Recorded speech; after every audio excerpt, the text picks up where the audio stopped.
normal et justifié qu'au début de mes fonctions, que je me vienne prendre ce qu'on appelle la feuille de route auprès de son Excellence, dont notre entrevue a essentiellement consisté à parler un peu des priorités des interventions de la Banque mondiale au Niger. Nous travaillons déjà très bien avec le gouvernement du Niger. Nous avons des programmes très importants qui se déroulent bien. Et l'idée, c'est de voir comment on peut consolider et amplifier cet élan. Et nous avons donc parlé de tout ça. Les programmes prioritaires, quels sont-ils? Vous savez, il y a le programme de pôle de croissance de Kandadji. Vous en avez entendu parler. Donc nous travaillons à ce sujet-là ensemble avec le gouvernement, étroitement avec le gouvernement, pour faire que ce programme-là avance dans sa réalisation.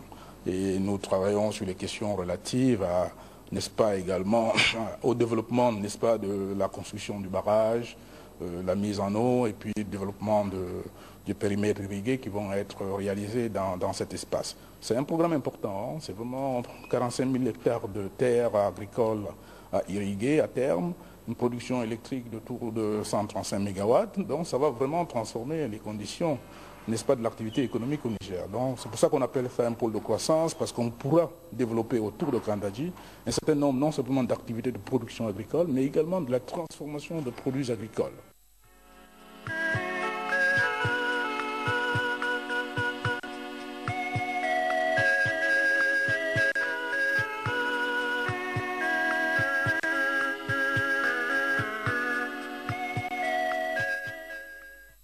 Le président de la République, chef de l'État Issoufou Mahamadou, a procédé ce matin au lancement des travaux de construction de l'échangeur de la place des Martyrs, plus précisément au rond-point Kennedy, et l'aménagement de ses voies d'accès. L'objectif à travers ces travaux qui entrent dans le cadre de la modernisation de la ville de Niamey est de faciliter le trafic tout en renforçant la sécurité routière. Le résumé avec Mariam Dakou et Issoufou Samel.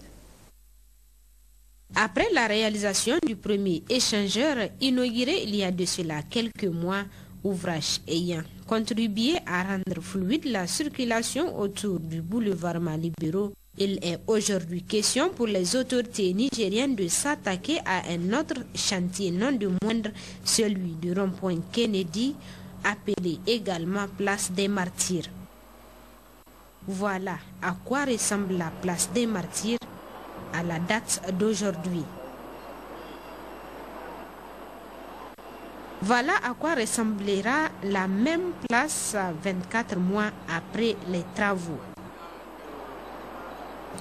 Cet ouvrage moderne, répondant aux normes internationales, présentera toutes les caractéristiques d'une infrastructure répondant aux aspirations des populations de la capitale.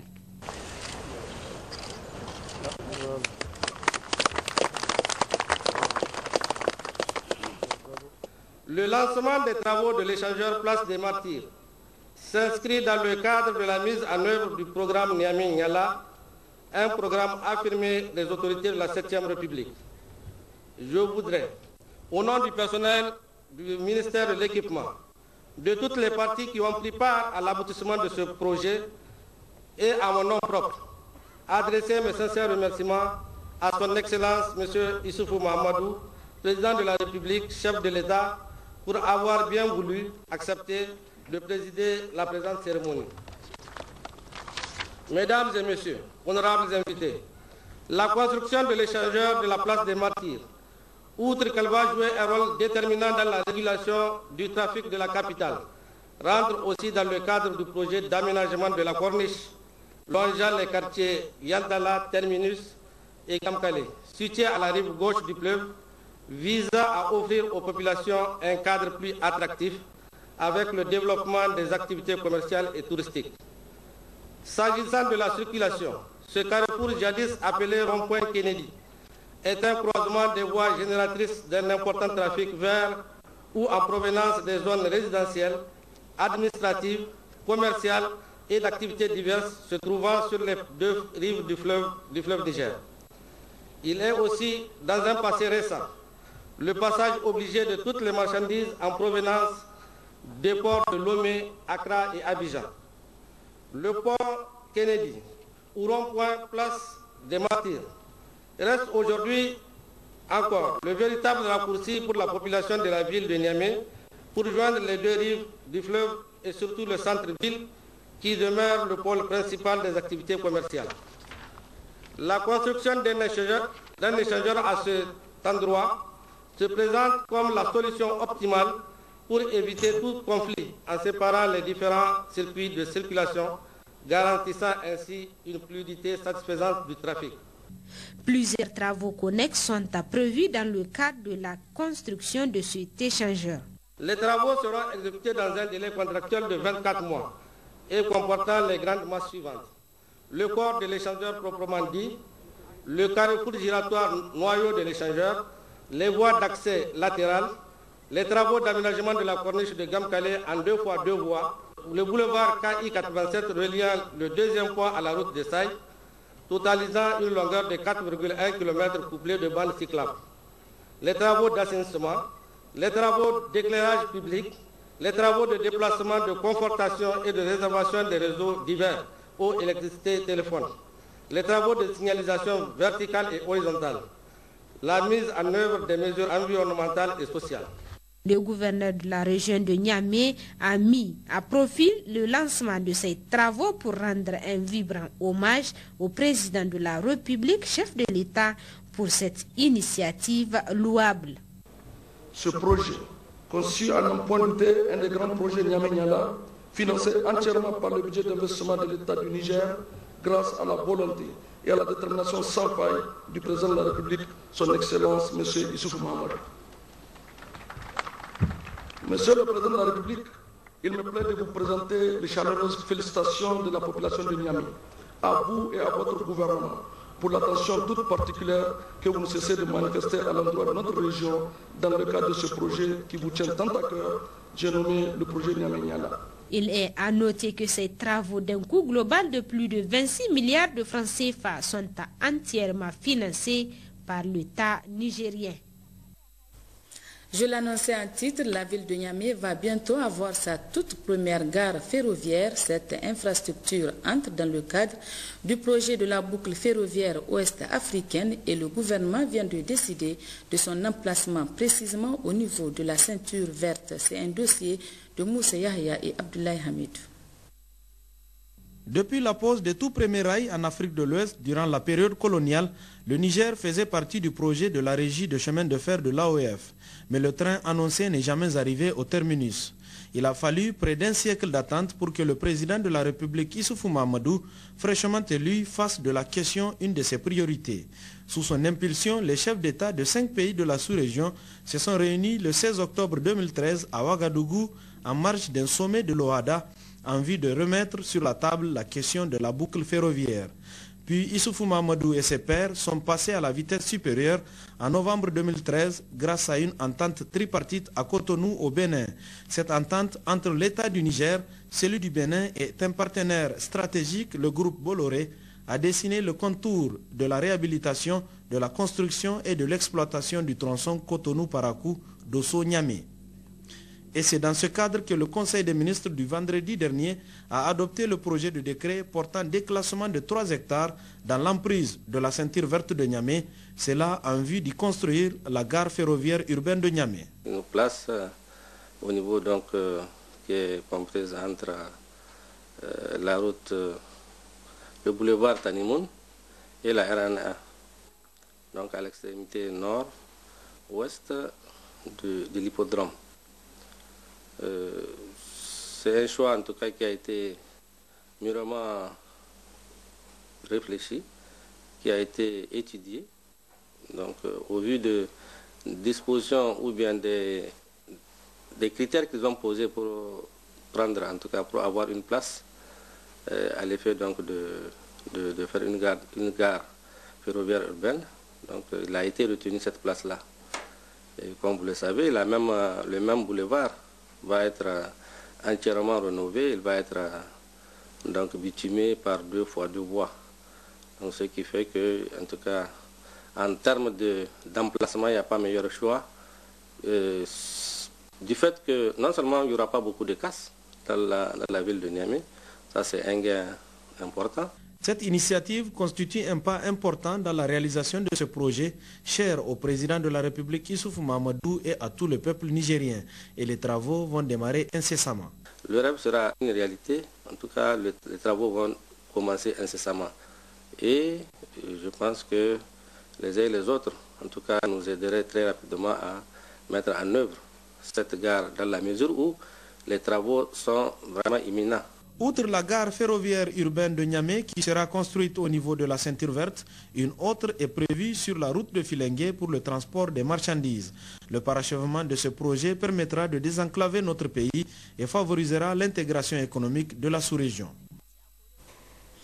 Le Premier ministre chef du gouvernement, Birji Rafini, vient de lancer officiellement cet après-midi au Palais des Congrès de Niamey la campagne nationale de vulgarisation de la charte sociale de l'Union des conseils économiques, sociaux et institutions similaires de la francophonie.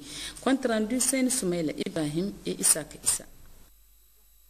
Après le lancement de la campagne internationale de vulgarisation en juin 2013 à Cotonou, puis des campagnes nationales dans plusieurs autres capitales, place au Niger de prendre le relais pour officiellement lancer sur l'échelle nationale la vulgarisation de la charte de l'Union des conseils économiques, sociaux et institutions similaires de la francophonie, un processus auquel le CESOC a pris une part active.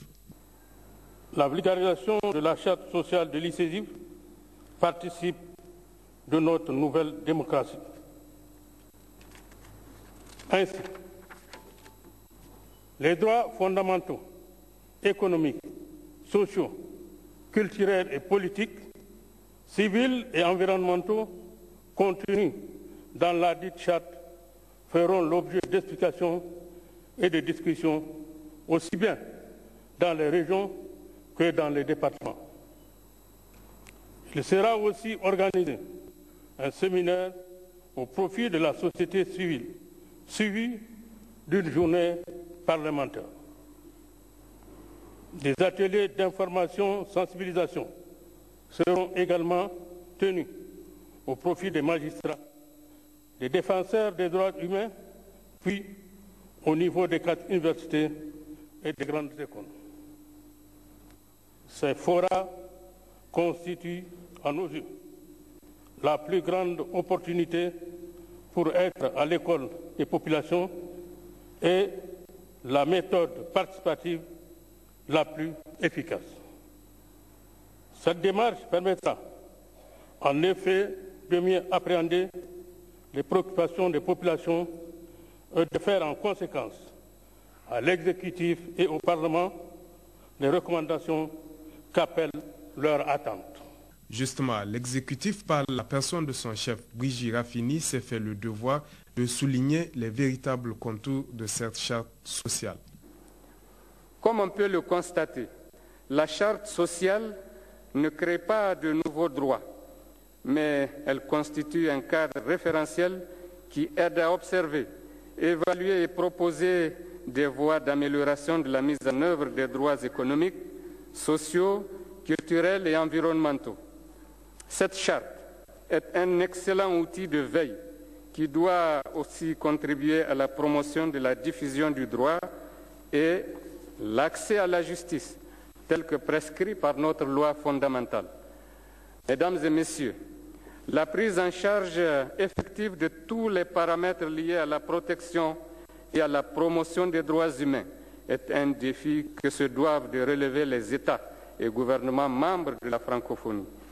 Sur ce plan, force est de reconnaître que notre pays, le Niger, a enregistré des progrès importants, non seulement en s'acquittant des obligations qui incombent aux États partis, mais aussi en se dotant d'un dispositif institutionnel et juridique pertinent et aussi en adhérant aux instruments régionaux et internationaux.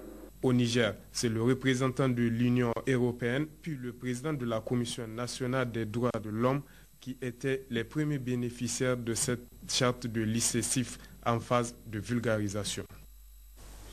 Je vous donne lecture de ce communiqué. Le gouverneur de la région de Niamey a l'honneur de rappeler au collectif des syndicats de taxi et de transports urbains qui comptent organiser une grève de 48 heures le mercredi 19 et jeudi 20 février 2014 que la grève est un droit reconnu par les lois et règlements de la République, mais aussi la liberté d'aller et venir est protégée par l'article 32 de la loi fondamentale et l'article 33 de la Constitution du 25 novembre 2010 reconnaît à tous les citoyens le droit au travail. Tout celui qui enfreindrait ces dispositions s'exposera aux rigueurs de la loi conformément au texte en vigueur.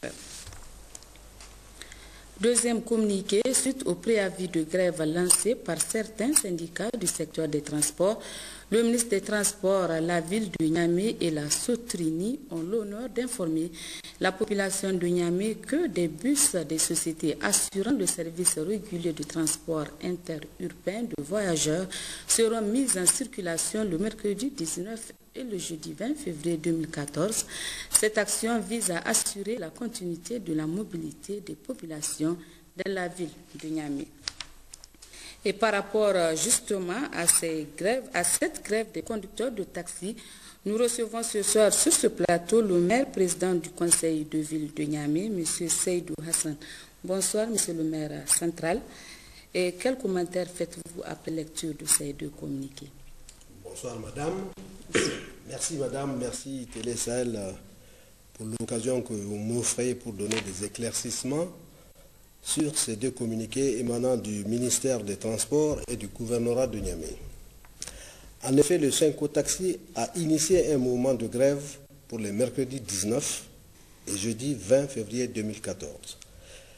Le conseil de ville de Niamey prend acte et informe les usagers qui disposent de 90 taxis, tous de couleur jaune, qui seront à leur disposition afin de leur assurer le service minimum. Ces taxis seront appuyés par une vingtaine de bus. Les heures de couverture vont de 6 heures du matin à 21 heures le soir. Ainsi que les communiqués précédents l'annonçaient, la Constitution de la 7e République garantit effectivement le droit de grève que nous respectons pleinement. Cependant, tous les taxis qui veulent travailler pourront le faire dans la sérénité, toutes les dispositions étant prises par la ville pour le bon déroulement de ce service minimum. C'est donc l'occasion pour moi de remercier les autorités de la 7e République ainsi que tous ceux qui nous ont accordé des facilités pour la mise en œuvre de ce service minimum afin de réduire au maximum les nuisances occasionnées à nos vaillantes populations. Je vous remercie, madame. Merci, monsieur le maire central. Avez-vous un autre message à transmettre aux populations de Niamey dans le cadre de cette grève? Alors, la population doit vaquer normalement à ses occupations. Il n'y a aucune inquiétude. C'est des taxis qui appartiennent à la ville, qui ne sont pas les couleurs qu'on connaît habituellement, puisque nous devons les mettre en circulation après toutes les formalités d'usage. Mais malheureusement, nous anticipons leur mise à la consommation avec l'événement que je viens de citer et qu'il n'y a aucune inquiétude. Les conducteurs sont répertoriés et connus, donc c'est en toute sécurité que les Niaméens peuvent emprunter ces taxis-là. Si d'aventure il y a des réclamations à faire après une course dans ces taxis, effectivement, nous sommes à l'écoute au niveau de la Sotrini pour enregistrer éventuellement les plaintes qui surviendraient à l'issue de ces deux journées. Est-ce que des mesures de sanctions sont prévues à l'endroit des conducteurs de taxi qui vont suivre cette grève? Non, il n'y a pas de sanctions en tant que tel. Le droit de grève est reconnu, comme je le disais, par notre Constitution et nous allons nous y conformer absolument. Par contre, il ne sera pas acceptable et tolérable que les gens qui veulent faire grève empêchent à ceux qui veulent travailler de le faire. Et là, effectivement, comme je l'ai dit, les dispositions sont prises effectivement pour interpeller tout individu qui tenterait éventuellement d'empêcher à ce que ce service minimum soit correctement fait. Et si des vandales éventuellement, puisque nous avons entendu qu'ils se préparent pour vandaliser ces taxis, eh bien celui qui est pris sera face à la rigueur de la loi. Merci, Voilà. Monsieur le maire central, pour toutes ces précisions et restez avec nous pour la suite de cette édition. Merci. Le syndicat des conducteurs de taxi, Syncota, et le club des jeunes taximens de Bukoti informent leurs militants que la grève envisagée par certains acteurs du secteur ne les engage pas. En conséquence, ils appellent leurs militants à vaquer régulièrement à leurs occupations. La déclaration est lue par Mokhtar Abbas. C'est le Syncota et le club des jeunes taximans de Bukoti. C'est pour informer l'opinion publique que demain, la grève de 48 heures que nos grands frères syndicalistes ont décidé de faire, que nous ne la soutenons pas. Demain, il y aura taxi à Niamey. Pour des raisons, on a fait une grève de 6 jours, on n'a pas reçu satisfaction. On a fait une grève de 24 heures, on n'a pas reçu satisfaction. Donc la grève n'a pas raison d'être. Le gouvernement a décidé, ils ont dit qu'il ne peut pas, suite à des négociations, ils ont dit qu'ils ne peuvent pas diminuer le carburant. C'est en 2016 qu'ils vont diminuer. Donc même si nous partons en grève de 48 heures, ils ne vont pas diminuer l'essence. Donc nos grands frères syndicalistes qui ont décidé d'aller en grève, ils ne sont pas sur le terrain. Nous sommes des conducteurs de taxi. Et ils sont à part, ils ne conduisent pas le taxi. Donc c'est nous qui subissons les conséquences. C'est pour cela que nous avons décidé avec nos militants d'informer la population de Niamey que demain il y aura taxi. Et puis c'est par respect de nos grands frères que nous sommes venus les informer, que ça ne leur surprend pas, que nous on ne soutenons pas la grève. Le Syncota et le club des jeunes taximans. Demain, nous allons travailler. Après-demain, nous allons travailler. Et puis, tout taximan qui veut travailler, il n'a qu'à travailler. C'est ça l'inquiétude. Il n'y a personne qui va t'inquiéter de travailler.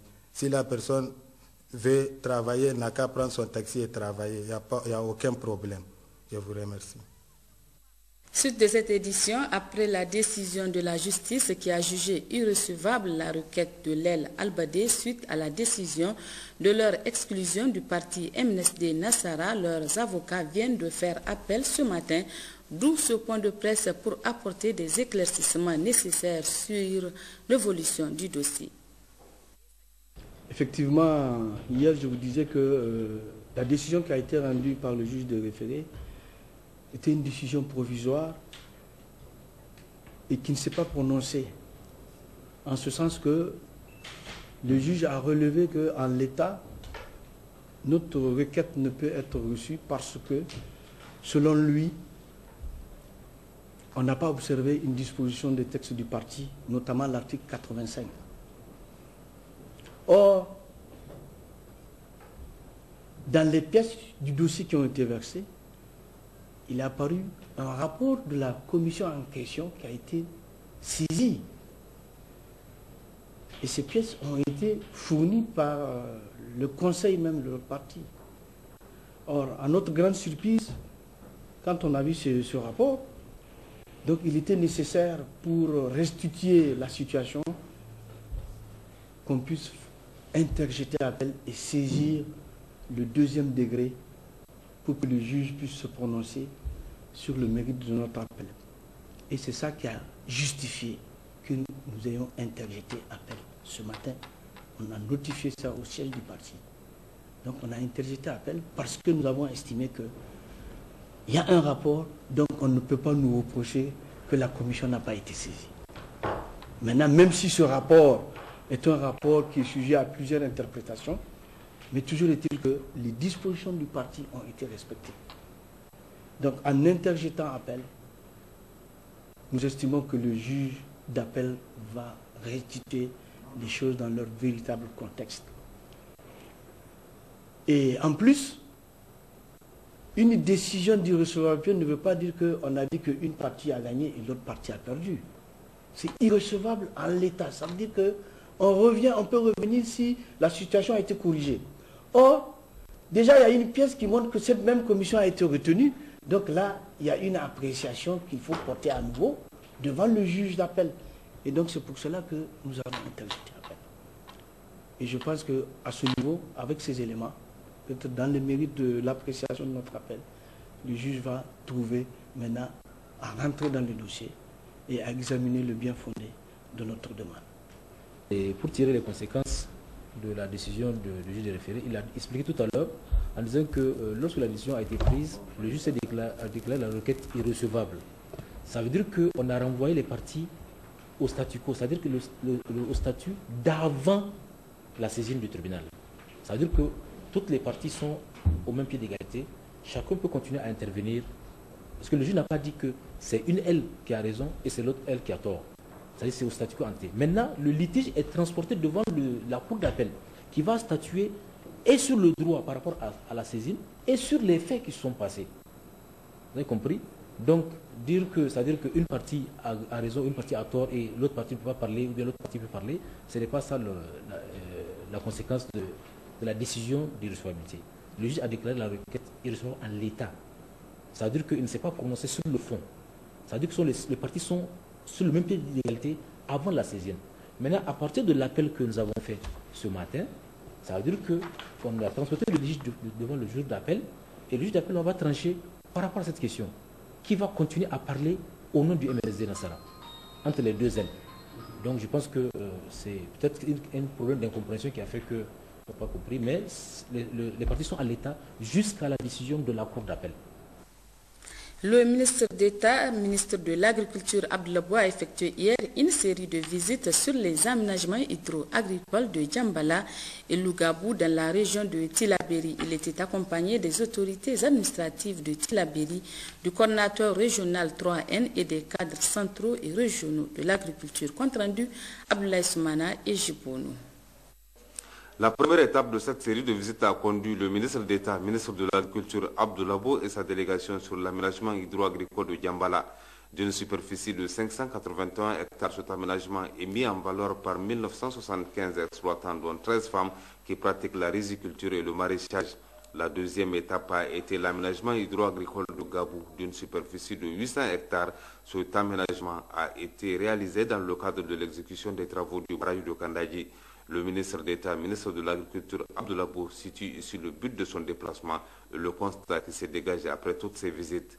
L'objectif de ces différentes visites, c'est de nous enquérir de ce que ces deux sites-là sont et de ce qu'ils vont devenir.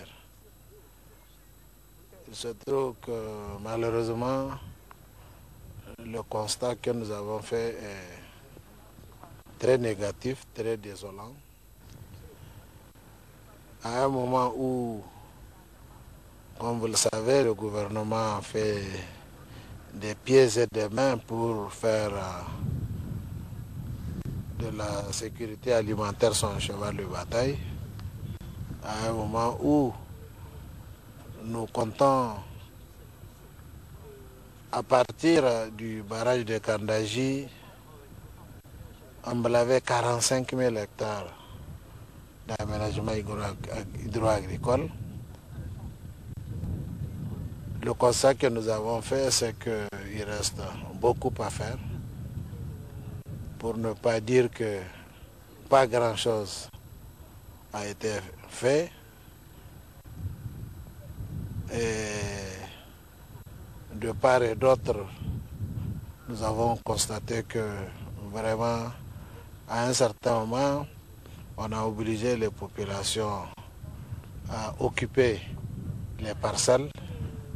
Mais après ce que nous avons vu, nous avons estimé que les paysans avaient raison d'être réticents dans l'occupation de ces parcelles parce que vraiment, il reste beaucoup à faire. Donc,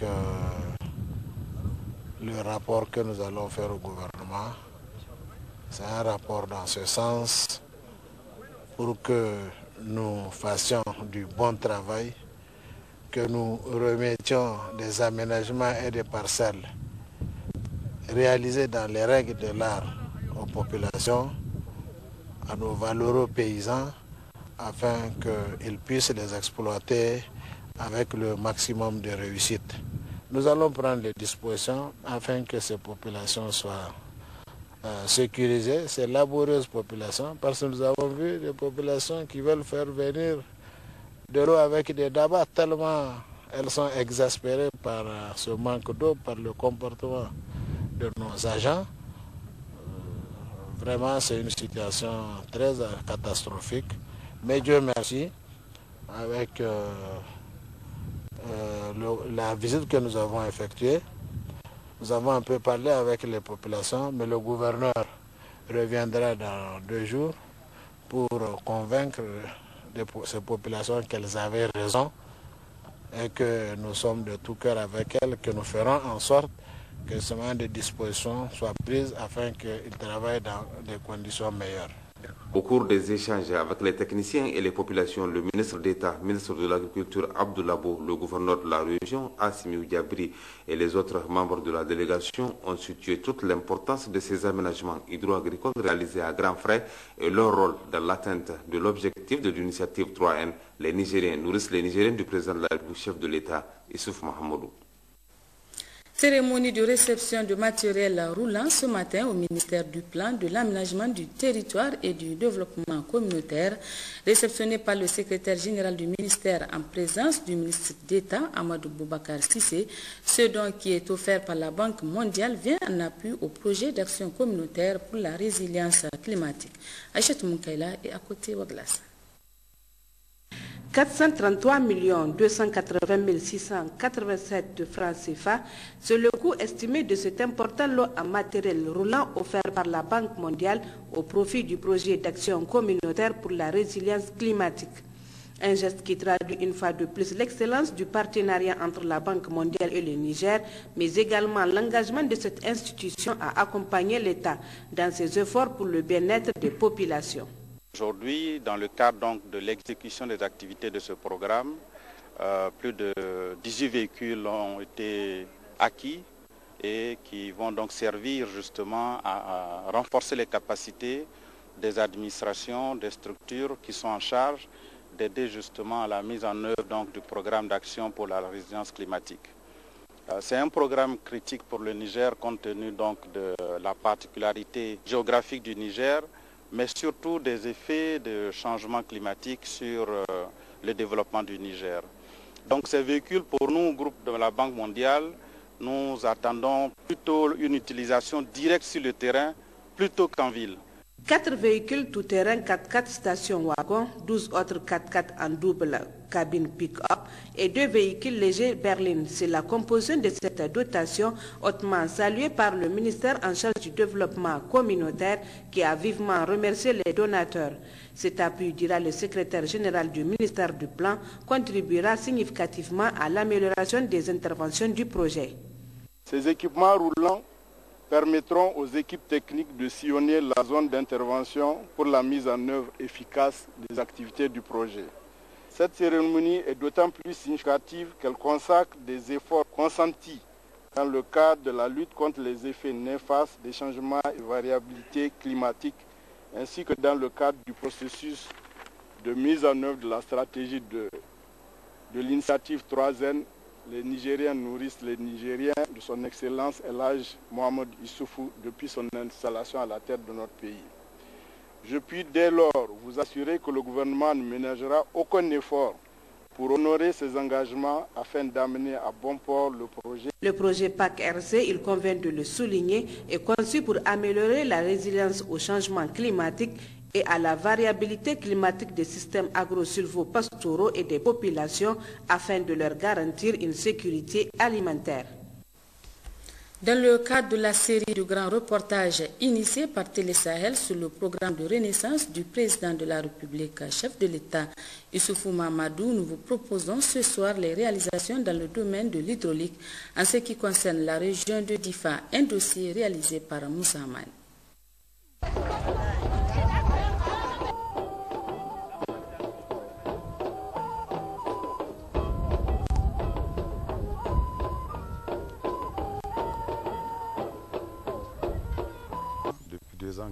Qu'il se met en œuvre.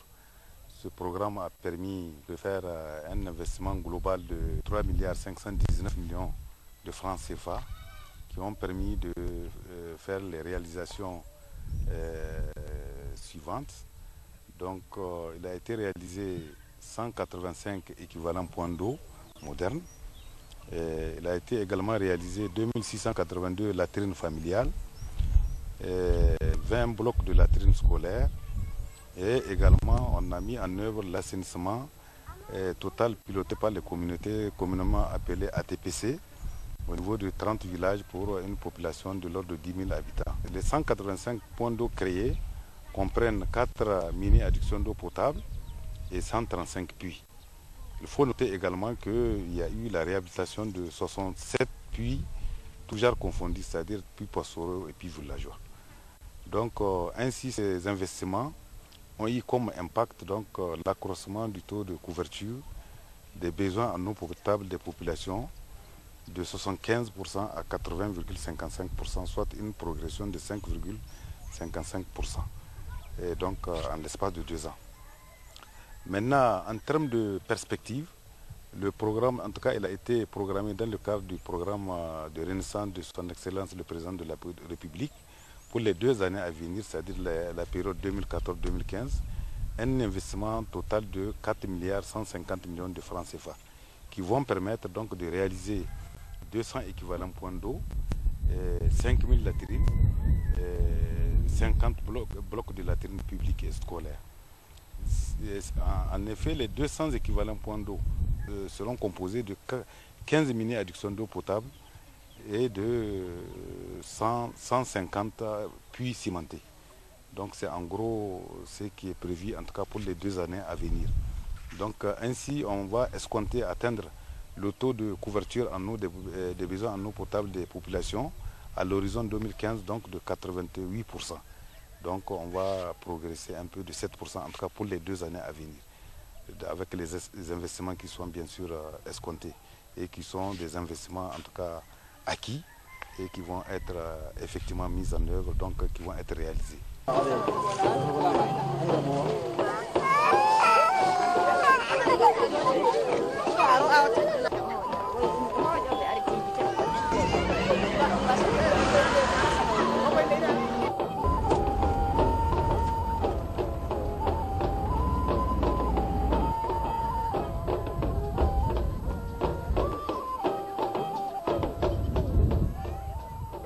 Nous sommes présentement dans la localité de Méchanouri, qui a bénéficié, dans le cadre du programme de la renaissance du président de la République du Niger, la réalisation de ce puits cimenté de type pastoral en 2013, entièrement financé par le budget d'investissement de l'État pour un coût global de 14 millions.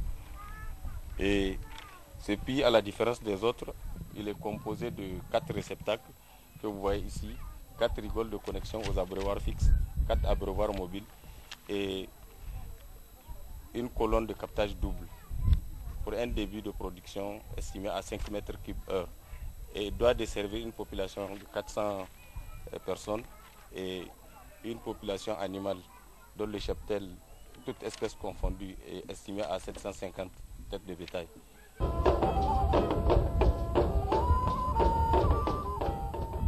matsaloli muna da matsala na wajen ruwa, matsala muke da shi, sai da tarko ma muke samu mu sha ruwa a turba, sai mun je can mun sayo ruwa mu zo mu sha wajen kilo ya kai 3 da wani abu, da tarko za mu kawo ruwa mu sha anan. Yanzu mun samu ruwa gashi na a cikin gida, gashi muna wanka muna sha, har da na daji ma suna nan suna zuwa suna ɗiba ruwa, muna jin daɗi. Nous sommes dans la localité de Gagamari, commune rurale de Chetimari, département de Difa. Dans le cadre du programme de la Renaissance, ils ont bénéficié d'une mini-AEP. Auparavant, ils disposaient de 2 puits cimentés, ça ne suffisait pas à la desserte en eau de la localité, vu leur effectif qui est d'environ 3000 habitants. Donc on a jugé utile de réaliser une mini-AEP avec un château d'une capacité de 30 mètres cubes, 3 bornes fontaines, un branchement à l'abattoir et un abreuvoir. Et ce village est très important car il dispose d'un marché hebdomadaire qui se tient tous les mercredis et d'un coût global de 60 millions. Et Il est mis en service en mars 2013.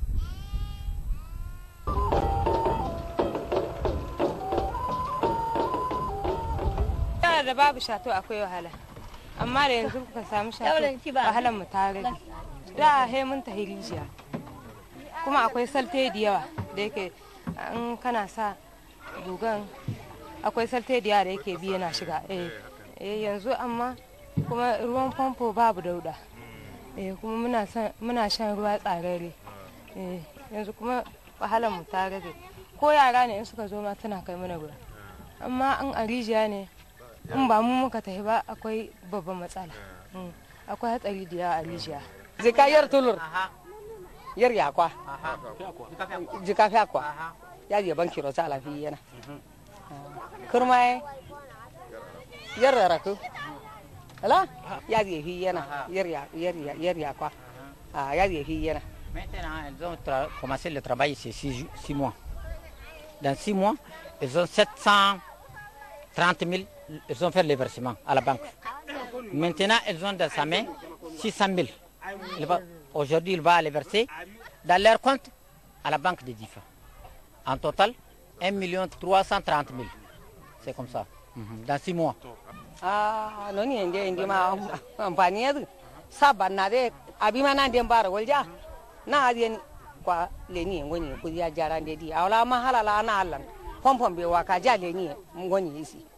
La compte à la banque là, si la pompe se gâte, il a fait une panne, il va partir prendre l'argent pour arranger. C'est ça ce travail.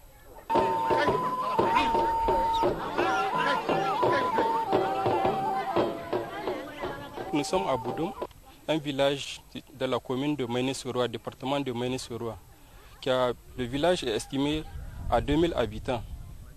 Donc il a bénéficié dans le cadre du programme de la Renaissance du président de la République d'une mini-adduction d'eau potable qui a coûté 85 millions. Cette mini-AEP est équipée d'un château d'une capacité de 25 mètres cubes, de 5 bonnes fontaines, dont une au niveau de l'école et 4 au niveau du village. Cette mini-AEP est alimentée grâce au réseau de la Nigélec et par un groupe électrogène d'une capacité de 15 cavières. Donc la mini-AEP est gérée par un comité de gestion. En attendant la gestion déléguée dont les processus sont en cours, le comité de gestion donc est chargé de la gestion de la présente mini-AEP. La mini-AEP a été réceptionnée le mois de novembre 2013.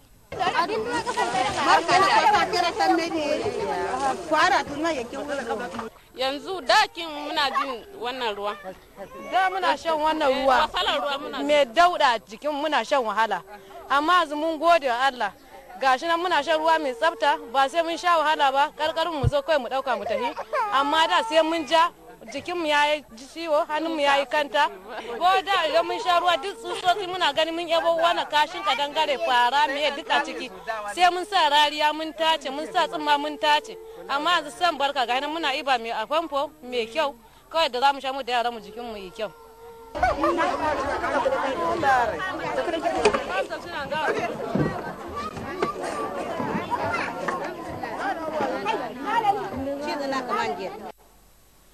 La haute autorité de lutte contre la corruption et les infractions assimilées Halcia a rencontré ce matin les cadres de la Direction générale des impôts, secteur moteur du développement de notre pays. Compte rendu James Didier et Sidiko Abdou. Cette rencontre d'information et d'échange avec les partenaires stratégiques et les structures intéressées par la question de la lutte contre le phénomène de la corruption s'inscrit dans cette vaste campagne de sensibilisation et de mobilisation des acteurs intervenant dans ce combat, une campagne initiée par la haute autorité de lutte contre la corruption et les infractions assimilées, Halcia, qui milite en faveur de l'adhésion et de l'implication de tous pour mener ce combat contre le phénomène de la corruption qui s'est révélé être un combat nécessaire pour asseoir les bases du développement au Niger. Ainsi, cette rencontre avec les cadres de la Direction générale des impôts est une véritable opportunité pour échanger sur les causes et les différentes formes de corruption qui touchent ce secteur, qui reste le moteur du développement de notre pays. Les ressources pour financer les infrastructures et les services sociaux de base doivent être recherchées, mobilisées et utilisées avec un souci d'efficacité. Or, la mobilisation des ressources et leur saine utilisation sont compromises par des actes et comportements que la législation nationale et les autres instruments juridiques internationaux qualifient de corruption et infractions assimilées.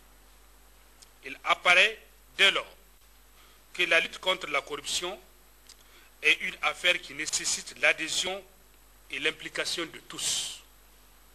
C'est justement dans cet esprit que la Halcia a initié des rencontres avec toutes les structures intéressées par la question. La DGI est considérée par la Halcia comme un partenaire stratégique. En ouvrant les travaux de cette rencontre d'échange, le secrétaire général du ministère des Finances a rappelé que la lutte contre la corruption se trouve en bonne place de priorité du gouvernement. Comme vous le savez, la lutte contre la corruption constitue un des axes majeurs autour duquel le président de la République, alors candidat au présidentiel, a bâti sa campagne électorale. C'est donc à juste titre qu'elle se trouve en bonne place des priorités du gouvernement. Ainsi, dès les premiers mois de son accession à la magistrature suprême, la Halcia, en tant qu'organe permanent de lutte contre la corruption, fut créée. Le rôle de la Direction générale des impôts est capital dans la mobilisation des ressources internes et dans le développement économique de notre pays. Il est donc important que l'ensemble de la collectivité nationale s'y implique. Comme dit l'adage, qui paie ses impôts bâtit sa nation. En initiant cette journée d'échange et d'information avec les acteurs intervenant dans la lutte contre la corruption, la Halcia, dans la droite ligne des missions à elle assignées, adopte en même temps une démarche participative et interactive. Cette rencontre d'échange permettra ainsi aux différents acteurs de débattre sur les causes et les différentes formes de corruption, mais également de réfléchir sur les solutions durables en matière de prévention et de lutte contre la corruption. Ouverture ce matin à Niamey d'un atelier régional du renforcement des capacités des acteurs et partenaires pour la contribution à l'internalisation du programme de développement économique et social P2S 2012-2015 de l'initiative 3N, les Nigériens nourrissent les Nigériens et de la politique nationale de la protection sociale PNDS au Niger. C'était en présence du secrétaire général du gouvernorat de Niamey, Sekinato Abdou et Askou Jibrila. Organisé par le regroupement des ONG et associations du secteur de la santé en collaboration avec le ministère du Plan, de l'Aménagement du territoire et du développement communautaire sous financement du projet d'appui à la société civile PASOC 2, cet atelier vise le renforcement des capacités des acteurs de la société civile et des partenaires afin qu'ils puissent jouer leur rôle et leurs responsabilités sociales et sociétables dans la mise en œuvre du P2S, de l'initiative 3N et de la politique nationale de la protection sociale du Niger. Vu le contexte du développement de notre pays, vu certaines spécificités, vu la diversité culturelle, il faudra voir qu'on s'organise davantage. Et effectivement, il y a des politiques, il y a près de 189 politiques sectorielles, 92 sont prises en compte dans le PDS et il y a aussi des financements tant au niveau des ONG qu'au niveau des privés, qu'au niveau des communes. Mais il y a un problème de mise en cohérence des politiques et quelquefois on a un problème même de ciblage. Il y a les interférences, les ingérences de quelquefois des politiques qui posent des problèmes. C'est pour ça que nous avons dit qu'au niveau de la société civile, il faut qu'on s'organise pour voir comment nous pouvons accompagner nos communes. Le secrétaire général du gouvernorat de Niamey a rappelé que l'implication des acteurs non étatiques dans l'élaboration des politiques publiques et au processus de développement a toujours été une préoccupation des pouvoirs publics. Afin de relever le niveau et la qualité de la participation des acteurs non étatiques à la réflexion et à l'action pour la mise en œuvre des politiques publiques, à même de répondre aux préoccupations des populations, il a été jugé utile pour le PASOC 2, c'est-à-dire le programme d'appui à la société civile, d'élaborer une stratégie consensuelle, efficace et efficiente de renforcement des capacités techniques et institutionnelles des organisations de la société civile et des acteurs non étatiques, afin de mieux les outiller face aux défis et enjeux majeurs de la mise en œuvre du PDS. Les résultats de la table ronde de mobilisation des ressources financières du 13 au 14 novembre 2012 à Paris, en France, sous l'égide du président de la République, son Excellence Issou Mohamedou, nous donne les raisons évidentes d'espérer pour contribuer efficacement à la résilience des communautés dans un contexte de lutte contre la pauvreté au Niger. Cette rencontre sera d'un apport important pour les participants car elle leur permettra d'acquérir des compétences en matière de mise en œuvre du P2S, de l'initiative 3N et de la politique nationale de la protection sociale. Ouverture ce matin à Niamey des travaux d'un séminaire international sur la vie associative. Le séminaire est organisé par l'association Afrique Agro-Export pour renforcer les capacités de ses membres sur la vie associative et le partenariat. À côté Oglassan et Moudanchirou Ouma Jamila. Ces assises regroupent 25 chefs d'entreprise formels d'agroalimentaire de 10 pays d'Afrique. Les participants, membres de l'association Afrique Agro-Export, AFEX, vont 2 jours durant échanger sur la problématique de la vie associative et les enjeux du développement du partenariat. Ce séminaire s'inscrit dans la mission de l'AFEX, celle de mettre les entreprises en partenariat. Notre association, plus que jamais, doit être forte pour faire entendre la voix des entreprises de transformation agroalimentaire. Il existe dans certains de nos pays une véritable volonté politique pour faire de la transformation agroalimentaire le moteur du développement de l'agriculture. Au Niger, comme l'a rappelé notre ami Kadri, l'initiative 3N, les Nigériens nourrissent les Nigériens, dénote justement cette volonté de développer la production agricole et de valoriser la transformation des produits agricoles. Si nous sommes bien organisés, nous serons entendus, car hommes et femmes de terrain engagés dans l'action, nous saurons défendre les intérêts des filières dans lesquelles nous travaillons. Cette initiative cadre parfaitement avec les visions des autorités de la 7e République, selon le secrétaire général du ministère du Commerce. Je puis vous assurer que le gouvernement ne ménagera aucun effort pour faciliter à chaque facteur de besoin l'organisation de vos rencontres, car elle cadre parfaitement avec la vision du président de la République, chef de l'État, à travers l'initiative 3N, les Nigériens nourrissent les Nigériens, et de l'esprit de l'axe 3 du PDS, sécurité alimentaire et développement agricole. Mesdames, Messieurs, chers participants, il est maintenant bien établi que l'économie du Niger est avant tout rurale et repose sur les potentialités qu'offre le secteur primaire, facteur déterminant de sécurité alimentaire et de lutte contre la pauvreté. Donc, toute réflexion sur l'amélioration des performances et des contributions de ce secteur n'est jamais de trop. Zone de GEA, plus de 14 comptoirs et plus de 43 aires de chargement doyants de la région de Tawa ont été identifiés dans le cadre de l'organisation de cette filière, combien importante pour l'économie du pays et de la sous-région. En 12 ans d'existence, l'AFEX regroupe 100 entreprises agroalimentaires de 16 pays d'Afrique. Elle œuvre pour la promotion des exportations des produits agricoles et agroalimentaires.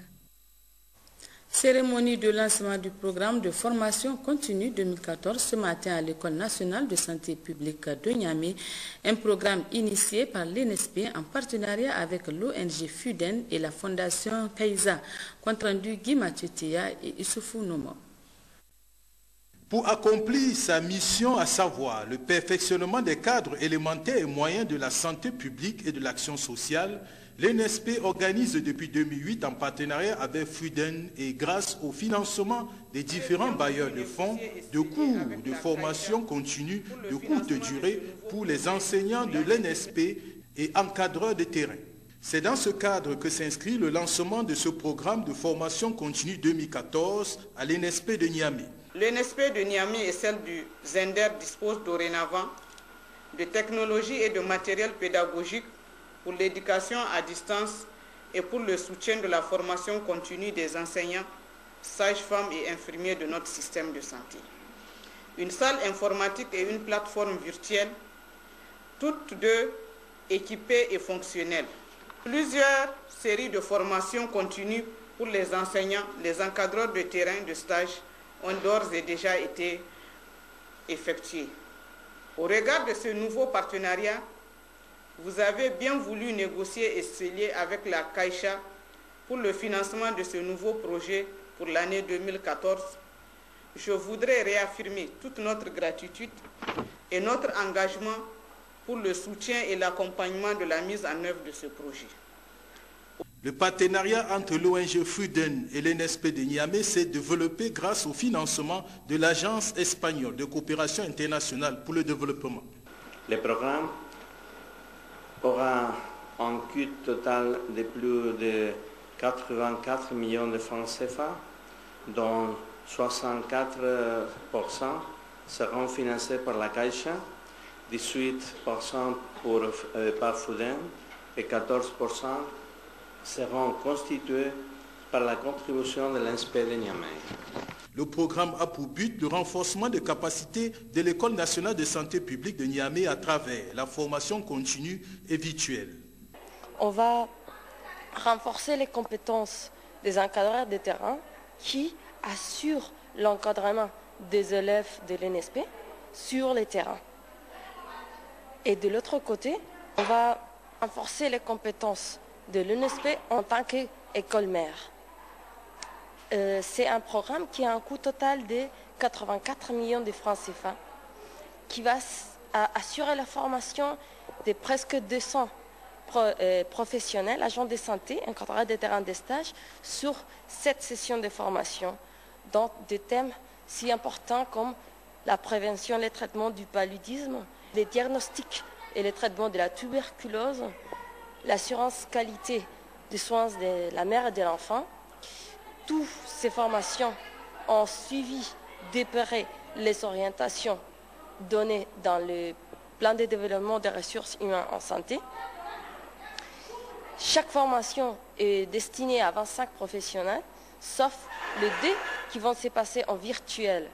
C'est vraiment une nouveauté qui intègre l'NSP dans tout ce qui est le Niger avec l'accompagnement de FUDEN. Ce n'est pas la première fois qu'on fait les formations virtuelles, c'est déjà la 3e fois et on a constaté une vraie réussite. Pour l'année 2014, grâce au financement de la Kaizen Foundation, l'NSP de Niamey a développé un plan de formation continue exclusivement pour les encadreurs de terrain de stage en fonction des orientations contenues dans le plan de développement des ressources humaines en santé 2011-2020. La Loterie nationale du Niger, l'ONANI, a procédé ce matin à son siège à la remise officielle du gros lot aux gagnants. Il s'agit d'un habitant de la région d'Agadez qui a remporté plus de 13 millions de francs CFA. Commentaire, Salamatou Mamadarabi. C'est une promesse de la Loterie nationale du Niger d'apporter sa modeste contribution dans la lutte contre la pauvreté au Niger, avec son slogan « La fortune aux gagnants et le bénéfice à la nation ». Cette fois-ci, la chance a souri à M. Moustapha Amadou qui a remporté la somme de 13 455 000 francs CFA. J'ai l'honneur de remettre le lot d'un gagnant venant de la région d'Agadez. Il s'agit de M. Moustapha Hamadou, qui est le 62e gagnant multimillionnaire de l'année 2014. Il est aussi le 10e des cas millionnaires, c'est-à-dire les gagnants de plus de 10 millions. Il a été déclaré unique gagnant dans l'ordre exact de l'arrivée du quintet de la journée 43, correspondant au mercredi 12 février 2014. La valeur de son lot est de 13 455 000. Au nom de la directrice générale de la Loterie nationale du Niger, ici présente, et de l'ensemble du personnel, j'ai l'honneur de vous remettre, M. Moustapha Hamadou, votre chèque correspondant à votre lot, et vous en souhaite un bon usage. Très ému, M. Moustapha remercie la Lonani d'avoir fait de lui un multimillionnaire. Il lance à cet effet un appel aux autres parieurs à continuer à jouer pour gagner des millions. Car désormais, avec la Lolani, c'est jouer et devenir des multimillionnaires. La société laitière du Niger, Nigerlait SA, a reçu ce matin la visite de l'Association des entreprises spécialisées dans l'exportation et la commercialisation des produits agricoles en Afrique, dénommée Association Afrique Agro-Export. Cette visite entre dans le cadre de la politique de promotion des entreprises agroalimentaires en Afrique. Les détails avec Joari Isiaka et Hamad Sen. Le choix fait par AFEX n'est pas un fait du hasard. Cette entreprise est un modèle de réussite et de développement dans le domaine agroalimentaire. Certifiée depuis 2006, la direction de Nigerlait a su imprimer un esprit de leader à cette entreprise spécialisée dans la production laitière. Cette visite a conduit la délégation de cette association aux différents compartiments de l'usine, de la réception du lait cru à la salle d'analyse en passant par la production et la chambre de conservation appelée chambre froide. D'amples explications ont été données sur le fonctionnement de l'usine. Une séance d'entretien avec l'administration a permis à l'AFEX d'apprécier davantage cette entreprise. Alors tout d'abord, impressionné par l'importance et la qualité des installations, impressionné par la qualité des produits qui sortent de cette entreprise, impressionné aussi par la personnalité de la directrice qui a su transformer une petite entreprise en une grosse entreprise industrielle. Comme je l'ai dit, cela va nous inspirer parce que nous aussi, nous représentons ici une association africaine d'exportateurs de produits agroalimentaires, l'AFEX. Donc cette visite va vraiment nous motiver à développer nos entreprises parce que effectivement, il y a des réussites quand il y a du travail, de la persévérance et que dans l'environnement, certaines conditions sont créées, il y a des entreprises puissantes, belles et qui mettent sur le marché des produits transformés, locaux, de très bonne qualité. Cette visite est une fierté pour le Niger et surtout pour la directrice qui trouve là une marque de considération. Pour nous, c'est tout à fait un sentiment de joie qui nous anime et de vouloir partager avec eux notre expérience personnelle et l'expérience de l'entreprise qui est Nigerlait SA. L'association s'est dit satisfaite des progrès réalisés par cette société nigérienne et encourage la directrice à persévérer sur cette lancée. La compagnie de téléphonie mobile et d'Internet Orange Niger a organisé ce matin à l'hôtel Univers un déjeuner de presse. À travers cette initiative, Orange Niger entend renforcer la collaboration avec ses partenaires. Nous avons ce genre de rencontres même avec nos clients